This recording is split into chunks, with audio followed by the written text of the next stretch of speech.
Olá, bom dia a todos. Vamos iniciar então nosso estudo programado para hoje, que é falar sobre prisão em flagrante. Mas antes de adentrar propriamente em prisão em flagrante, nós precisamos comentar sobre as prisões que existem. Tá? Vou estar olhando à esquerda que eu vou estar gravando no celular. As prisões que existem. Então nós temos as prisões penas e as prisões não penas. O que seria a prisão pena? É aquela prisão onde já houve o trânsito julgado da sentença penal condenatória, o Estado vai executar o comando ali da sentença condenatória, né? Através da Lei 7.210 de 84, que é a Lei de Execução Penal. Tá? Agora, toda prisão que antecede o trânsito julgado, ela é uma prisão provisória de natureza cautelar, que nós chamamos de prisão não pena. Então, quais são essas prisões?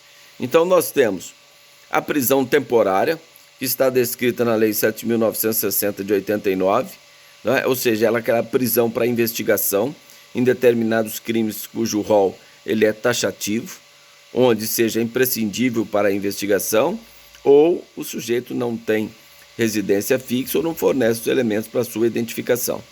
Tá certo? Está lá no artigo 1º da referida lei. Nós temos a prisão preventiva, que é uma prisão também de natureza cautelar, processual, antes do trânsito julgado, toda vez que existir os pressupostos, indícios de autoria e materialidade da prática delitiva e também, pelo menos, uma das hipóteses autorizadoras do artigo 312, né?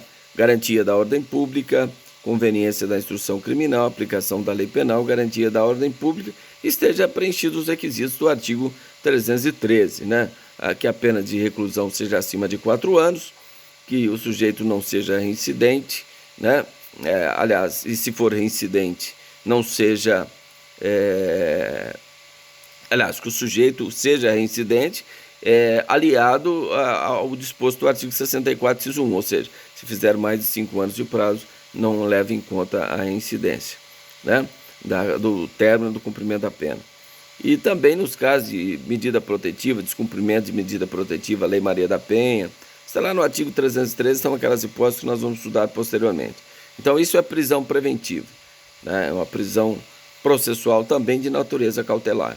E nós temos a prisão em flagrante, que será objeto do nosso estudo, que é uma prisão, hoje eu vou explicar daqui a pouco, ela perdeu um pouco essa natureza de cautelar.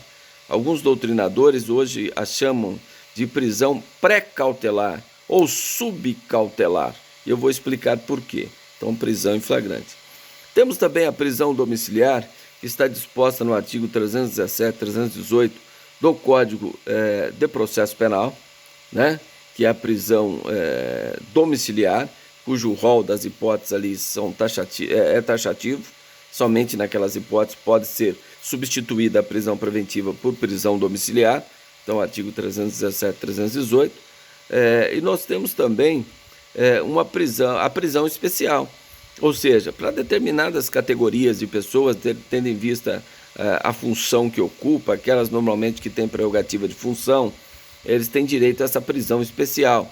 Por exemplo, as pessoas que têm formação de curso universitário, né? Elas têm direito, até o trânsito julgado, de ficar presas separadas das demais pessoas, né? Isso é prisão especial, está prevista lá no artigo 295 do Código de Processo Penal.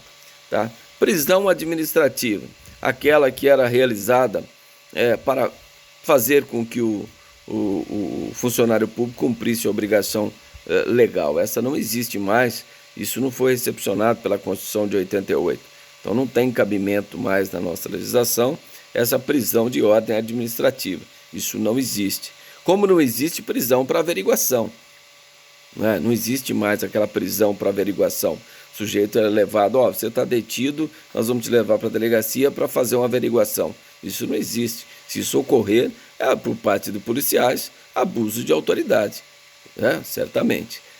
E temos também a prisão civil, né? A prisão civil, que antes era do depositário infiel e do inadimplemento de pensão alimentícia, hoje só subsiste a prisão civil a pessoa que está inadimplente com o cumprimento da obrigação de pagar pensão alimentícia, porque o depositário infiel não pode mais ser preso, né? É incompatível com a ordem constitucional e também com os tratados de direito internacional que o Brasil é signatário, né? que veda esta prisão de natureza civil.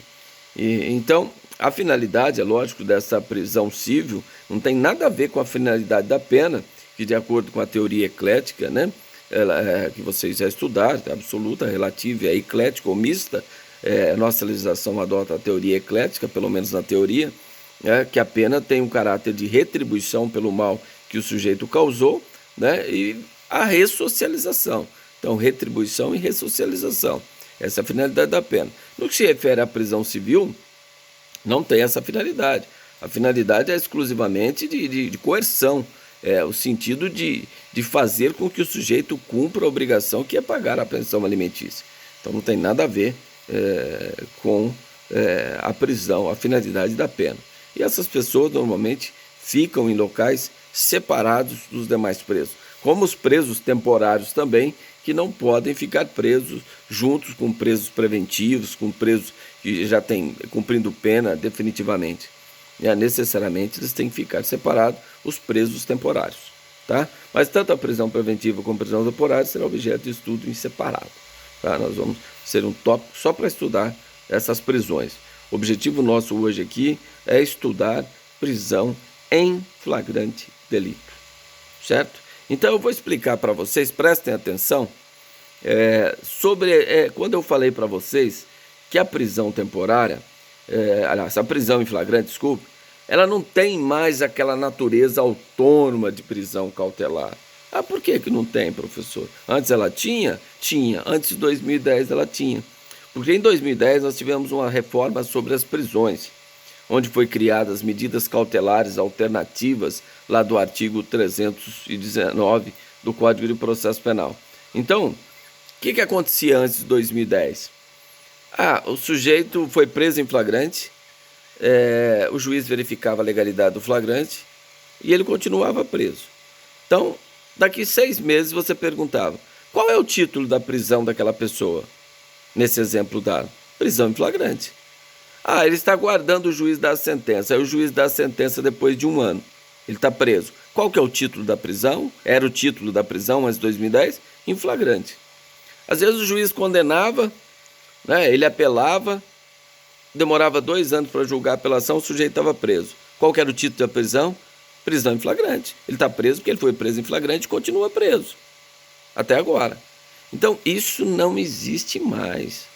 A partir de 2010, com a criação do artigo 310 do Código de Processo Penal, quando decreta-se a prisão em flagrante e lavra-se o auto de prisão em flagrante, o delegado tem até 24 horas de prazo para comunicar ao juiz sobre a prisão. Então, a partir daí, do prazo da prisão, foi preso hoje, tem até 24 horas para comunicar o juiz.